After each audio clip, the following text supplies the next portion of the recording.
તમે જોઈ રહ્યા છો શ્લોક દર્પણ ન્યૂઝ।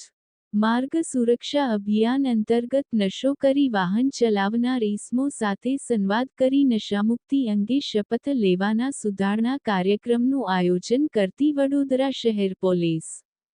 નશાની બદીથી દૂર રહી નશો નહીં કરવા અંગે સમજ કરી તેમજ આ બાબતે તેઓને શપથ લેવડાવવા અંગે વડોદરા શહેર પોલીસ દ્વારા કાર્યક્રમનું આયોજન કરવામાં આવેલ। आज शपथ लेता हूँ कि आज के बाद मैं किसी प्रकार का कोई नशा नहीं करूँगा और नशा करके गाड़ी चलाने से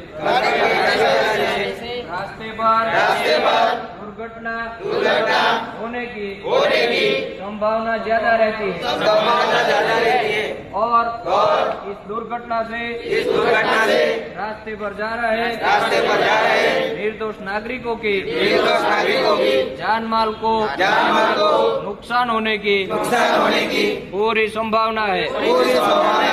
नशा मानव स्वास्थ्य के लिए